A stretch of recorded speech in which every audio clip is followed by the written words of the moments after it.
Hey, how's it going, guys? This is Randall Stroud, and I have been studying herbology and Chinese medicine and other forms of alternative medicine for over 15 years.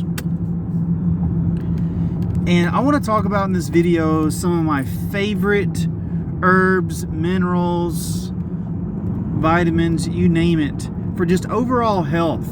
Because for obvious reasons, a lot of us are afraid right now for our health because of, the world that we live in, this global pandemic that's been ravaging our psychology for the last year and a half. So I just want to go over a few things.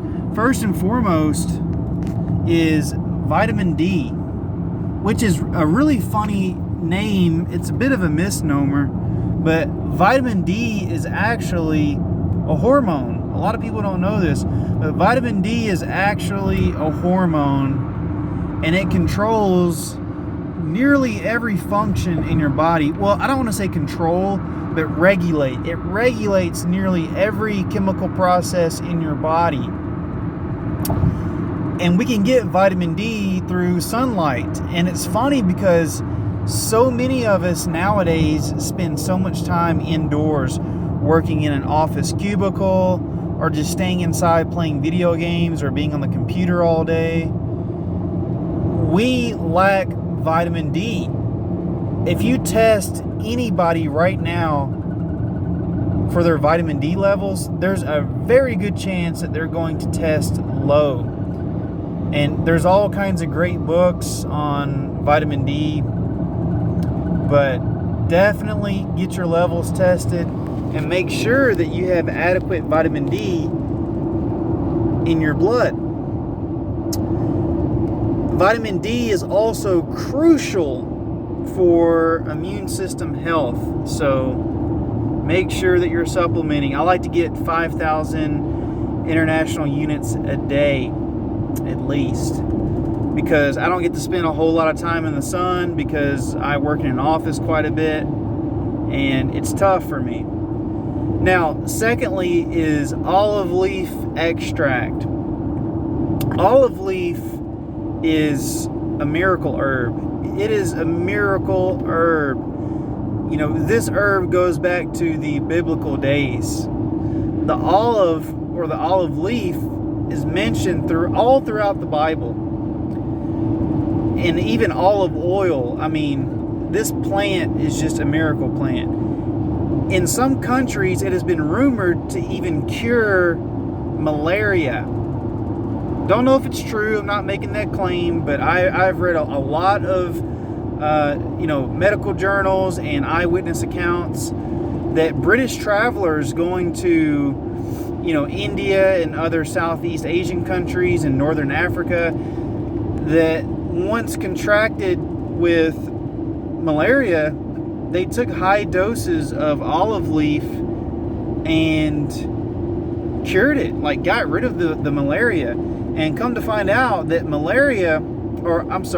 olive leaf extract, olive leaf is highly antiviral, highly antibacterial, and it has another added benefit as well, is that olive leaf manipulates the gene in your body or in your DNA that is responsible for weight gain.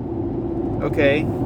So everyone has different genes in their body, but in olive leaf, the gene that is responsible, that is expressed for fat retention, is reduced. So olive leaf helps your body to burn fat, to get rid of it, or to not even hold on to it at all.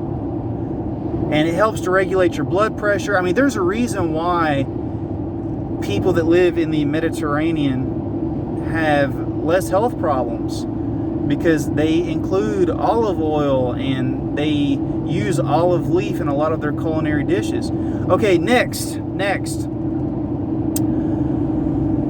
Another one that I absolutely love is turmeric. Now, I love to use turmeric in conjunction with cayenne pepper, which is also on this list. But turmeric is highly potent when it comes to fighting against cancer, and it also reduces inflammation. So turmeric is really good for people with arthritis, if you have any sort of joint pain. It's very delicious to use in cooking, and it's just overall good for your health. I love to add turmeric to a bowl of sweet peas. Some turmeric mixed with cayenne pepper is one of my favorite things to make and enjoy. Love turmeric. So if you love Indian food, you're probably already getting a lot of turmeric in your diet because it is an Indian based herb. And that's probably why in India cancer rates tend to be lower than in the United States. So turmeric, I absolutely love it. And the main compound in it is called curcumin.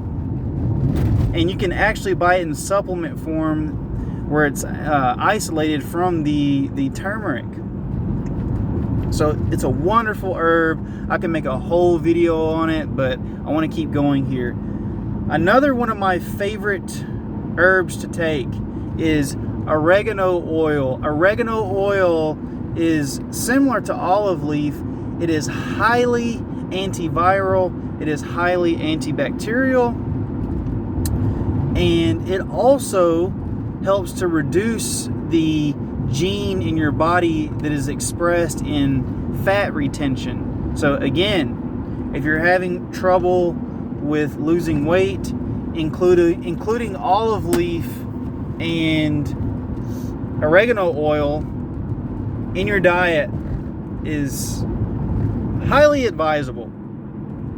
Highly advisable. And if you want to do any kind of cleanses, oregano oil and olive leaf together are also really good at killing parasites. And at least 70% of everyone in the world has some sort of parasite infestation in their body. And I know that that's scary to think about, but it's true. But most people's immune systems are able to keep the parasitic infestation sort of in check, so you don't even notice the symptoms. But everybody pretty much has some sort of parasites in their body. Next on the list, garlic. I don't really have to go into big detail about this, but garlic, it's a wonder herb. Makes your food taste great. It also is highly antimicrobial, antiviral, antiparasitic. It's not quite as strong as olive leaf, but if you combine garlic with olive leaf and oregano oil, it's going to be very difficult for any harmful invaders to thrive inside of your body, especially if you're consuming it consistently in moderate doses. Next on my list of favorite herbs and minerals is cayenne pepper.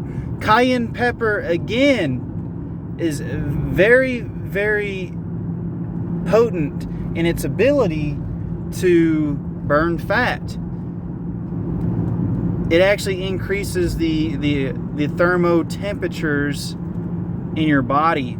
So it tricks your body into thinking that it needs to raise its temperature, or that its temperature has already been raised, and this thermo process begins to happen in your body, and it helps to burn fat.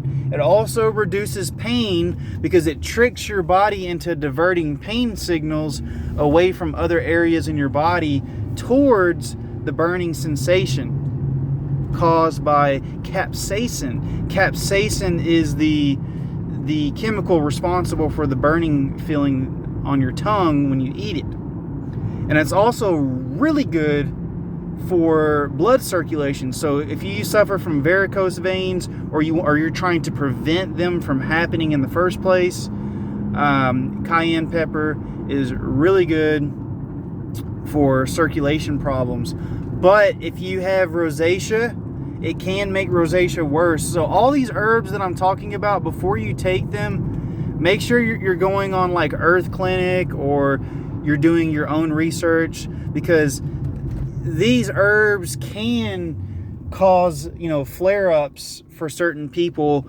when it comes to their complexion or other autoimmune disorders. So make sure that you're doing your research. But generally, for most people, these herbs and what I'm saying is good and true for most people. Next on my list of things that I really love is Serrapeptase. So Serrapeptase is an enzyme that comes from the stomach of the silkworm, and this enzyme is really efficient in breaking down dead tissues. So if you have scar tissue in your body, if you suffer from clots, like if you're very prone to developing harmful blood clots, Serrapeptase basically eats up any dead proteins in your body. And from my own research, this could be useful in combating viral proteins, because many viral proteins are dead once they come into your body and attach themselves. So Serrapeptase is really good at dissolving dead proteins and scar tissue in the body. But I only use this thing short term, maybe 2 or 3 weeks at a time, and then I take a break from it because it is very powerful. And if you go crazy on it, it can cause skin rashes, because if you take too much of it, it can cause it to eat the healthy cells in your skin, and it can cause some reactions. So be very careful with Serrapeptase. But for acute conditions, I like to use it. But for chronic conditions, you have to be careful and really monitor yourself when you're using it. Next is L-Theanine. L-Theanine is an amino acid that is derived from green tea, and it's really good at relieving anxiety. It's really good at relieving anxiety. So instead of drinking alcohol or taking Xanax, just get between 300 and 800 milligrams of L-Theanine, and you will notice that you're more calm and that your blood pressure is evened out. If you don't want to buy L-Theanine, then just drink a couple of cups of green tea per day. Last but not least, coffee mixed with cacao. Now, we all know the benefits of coffee. It helps to relieve depression. The caffeine content in it energizes us and just makes you feel great. People who drink at least 1 or 2 cups of coffee a day are less likely to develop strokes. They are also less likely to develop Alzheimer's disease. Coffee is really a superfood, but don't go overboard on it. Because of the caffeine content, it can cause heart arrhythmias and anxiety and all these other things. But if you mix it with cacao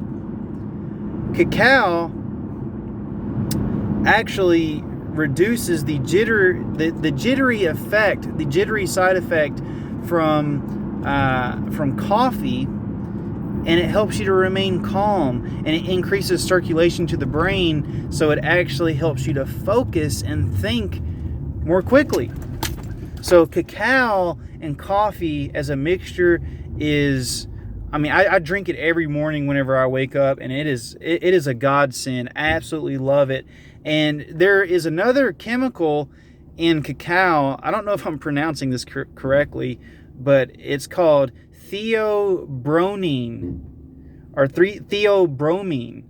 And this chemical, from my extensive research, is known and has been effectively shown to relieve anxiety and increase the production of serotonin. And serotonin is not the same thing as dopamine. Dopamine is what gives you that happy feeling. But serotonin is the mood regulation hormone in your body that keeps you from feeling nervous or anxious or depressed. So dopamine is the pleasure hormone in your body. Serotonin is the calming or happy hormone in your body that allows you to feel calm and at ease. And drinking alcohol increases your dopamine, but it actually zaps your serotonin. So that's why when you're drinking alcohol, you feel happy and pleasurable, but once it wears off, you actually feel much more depressed. That's why half of people who have committed suicide have alcohol in their system once they get the autopsy. Over half of suicides have some sort of alcohol use involved. So I'm not a fan of alcohol. Drinking some red wine occasionally, maybe once or twice a week, just having 1 or 2 glasses at most, boosts your testosterone. So small amounts of dark red wine are really good, but if you have any sort of addiction problems, just skip it. And last but not least is avocado. Avocado is a superfood, and many natives used to call it the testicle fruit, and it's just really good at boosting your testosterone. It's really good for sperm production, and all men should be eating avocado at least 2 or 3 times a week. But be careful not to overdo it, because it does have a lot of fat content. So if it doesn't mix well in your diet, then maybe just have it once a week, or maybe just have a half avocado per day, but definitely include it somewhere in there. So that is Randall Stroud's favorite herbs and healthy foods to consume. What are some of your favorites? Comment below. Was there anything in this video that you learned that was new that you didn't know before? I would love to have your feedback.